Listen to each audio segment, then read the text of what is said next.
Neste terceiro vídeo, vamos descrever a agorafobia sem histórico de transtorno de pânico.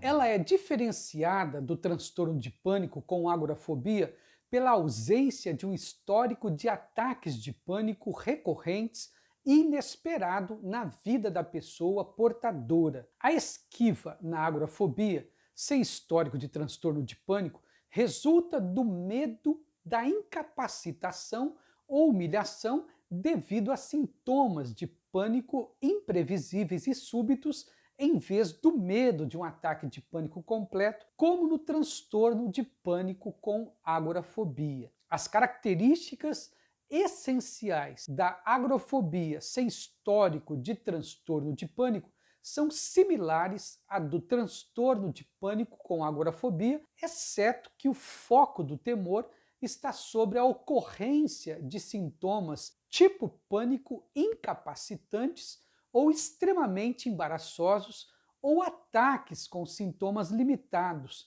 em vez de ataques de pânicos completos. Os sintomas tipo pânico incluem quaisquer dos 13 sintomas relacionados para ataque de pânico ou outros sintomas potencialmente incapacitantes ou embaraçosos, por exemplo, perda do controle urinário, vomitar em público, etc. A pessoa com agorafobia pode ter medo de sentir uma enxaqueca grave ou sintomas cardíacos pelo fato de estar no meio de uma multidão ou em um ambiente fechado e não conseguir ajuda. A fim de qualificar o diagnóstico de agorafobia, os sintomas jamais devem satisfazer todos os critérios para o transtorno de pânico. Os sintomas também não devem ser devidos aos efeitos fisiológicos diretos de uma substância, por exemplo, droga de abuso, medicamento ou de uma condição médica geral. Se uma condição médica geral associada está presente, por exemplo, uma cardiopatia, o medo de se tornar incapacitado ou embaraçado pelo desenvolvimento de sintomas, como desmaiar, excede claramente aqueles em geral associado com a condição do transtorno fóbico de agorafobia. Quando um diagnóstico de agorafobia sem histórico de transtorno de pânico está sendo feito, o profissional deve assegurar-se de que a esquiva é característica da agorafobia e não pode ser mais bem explicada por outro transtorno como fobia específica ou fobia social. A agorafobia sem ataques de pânico muitas vezes pode ser bastante incapacitante e crônica. Sintomas depressivos e obsessivos e fobias sociais podem também estar presentes, mas não dominam o quadro clínico. A depressão e o alcoolismo frequentemente complicam o quadro sintomático da agorafobia. Outras razões para a esquiva também devem ser diferenciadas da agorafobia sem histórico de transtorno de pânico.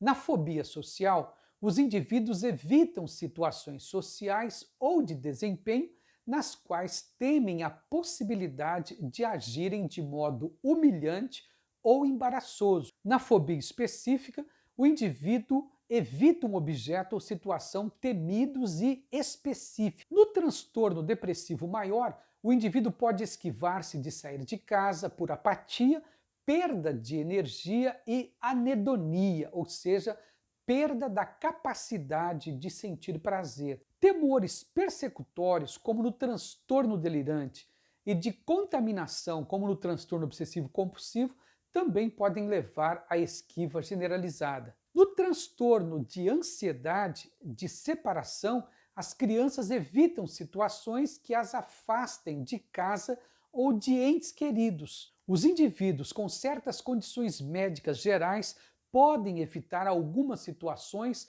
devido a preocupações realistas de ficarem incapacitados, por exemplo, desmaio em indivíduos com ataques isquêmicos transitórios ou embaraçados, por exemplo, diarreia em um indivíduo com doença de Crohn. O diagnóstico de agorafobia sem histórico de transtorno de pânico deve ser dado apenas se o medo ou a esquiva excedem claramente aqueles associados à condição médica geral.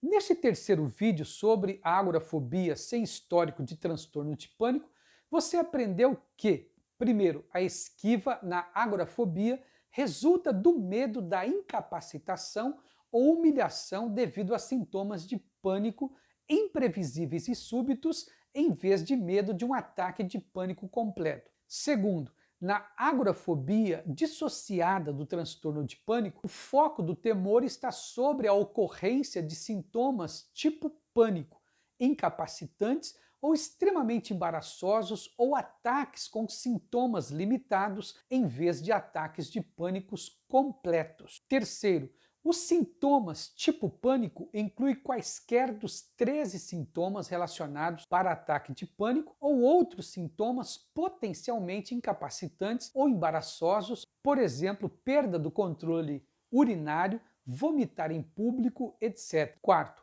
a fim de qualificar o diagnóstico de agorafobia, os sintomas jamais devem satisfazer todos os critérios para transtorno de pânico. Quinto, os sintomas também não devem ser devidos aos efeitos fisiológicos diretos de uma substância, como droga de abuso, medicamento ou de uma condição médica geral. Sexto, descarta-se o diagnóstico de agorafobia se uma condição médica estiver associada com o medo de se tornar incapacitado ou embaraçado pelo desenvolvimento de sintomas como desmaiar em função de uma cardiopatia. Sétimo, agorafobia sem ataques de pânico muitas vezes pode ser bastante incapacitante e crônica.